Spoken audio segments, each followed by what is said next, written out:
नमस्कार दोस्तों, इस नए वीडियो में आपका बहुत बहुत स्वागत है। इस वीडियो में हम लोग समझेंगे ई रिक्शा की बैटरी कितने घंटे में चार्ज होती है।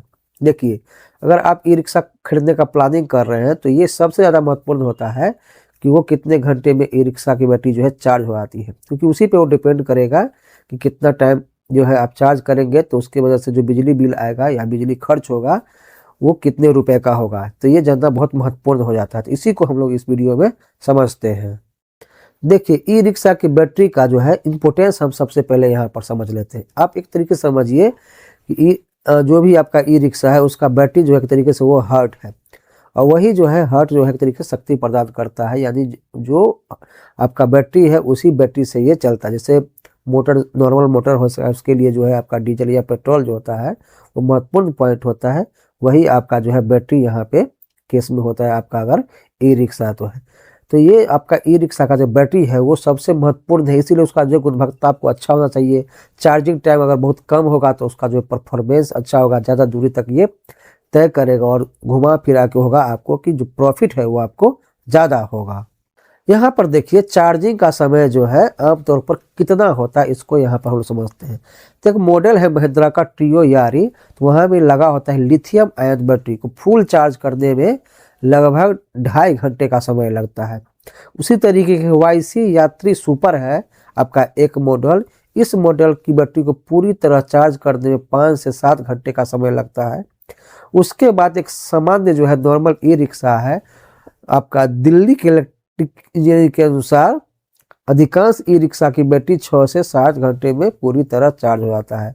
तो यहाँ पे जो है कुछ इंजीनियर जो है जिसको डिजाइन कर रहे हैं, इस पर वर्क कर रहे हैं, उनके अनुसार जो है आपका 6 से 7 घंटे में आपका पूरा हो जाता है जो नॉर्मल आपका ई रिक्शा है। सो अब यहाँ पर जो है चार्ज होता है, तो चार्जिंग के दौरान जो है क्या क्या महत्वपूर्ण पॉइंट है जो आपको ध्यान में रखना है, उसको सबसे पहले यहाँ पर हम लोग समझते हैं।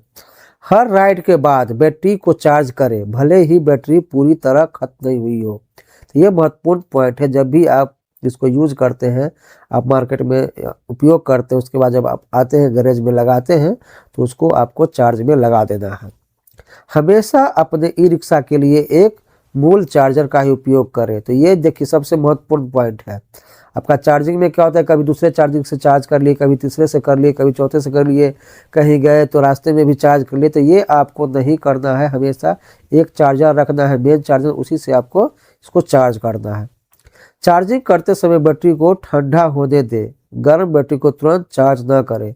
तो चार्जिंग का जो है, बैटरी ठंडा हो गया है, हीटअप नहीं है, तभी बैटरी को आपको चार्ज करना है। चार्जिंग प्रक्रिया के दौरान बैटरी की निगरानी रखें, आपको थोड़ा सा इसका मॉनिटरिंग भी करना है।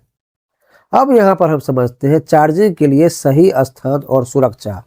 हवादार स्थान का चयन आपको करना है। बैटरी चार्जिंग के दौरान गैस और गर्मी निकलती है, इसीलिए खुली और हवादार जगह पर चार्ज करें। यह बैटरी की सुरक्षा के लिए बहुत महत्वपूर्ण है। ओवर चार्जिंग से बचाव करना है आपको। ओवर चार्जिंग से बचें, क्योंकि इससे बैटरी की लाइफ कम हो सकती है और बैटरी को अस्थायी नुकसान पहुंच सकता है। थर्ड पॉइंट है आपका उचित जो है स्टोरेज करना, भंडारण करना है। बैटरी को गर्म और नमी वाले स्थान पर ना रखें, इससे बैटरी खराब हो सकती है। ठंडे और सूखे वातावरण में आपको बैटरी को रखना है। चार्जिंग लागत और घरेलू कनेक्शन का प्रभाव जो है इसके बारे में हम लोग समझते हैं। क्योंकि जब आप चार्जिंग करते हैं तो चार्जिंग में कितना लागत आ सकता है, कितना रुपए लगेगा, इसको हम लोग समझते हैं।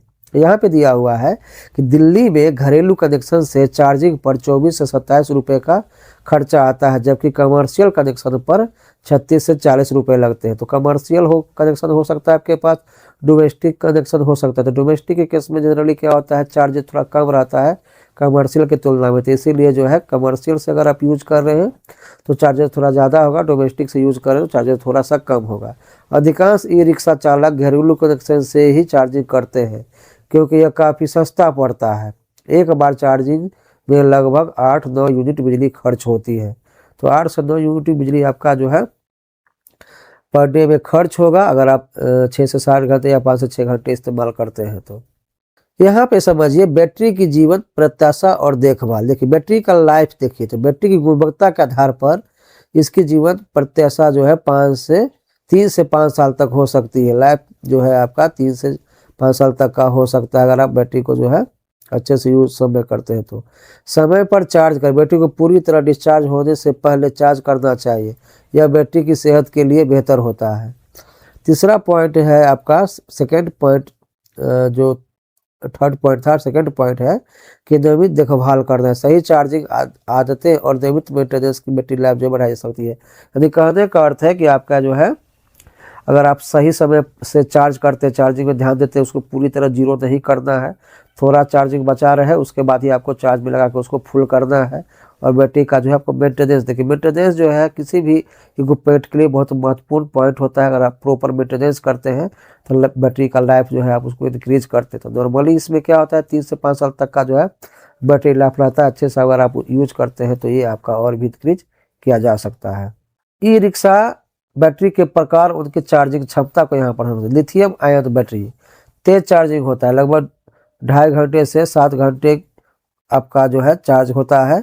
लंबी लाइफ होती है, हल्का वजन होता है और एक आधुनिक और कुशल विकल्प है जो हाई एफिशिएंसी का है।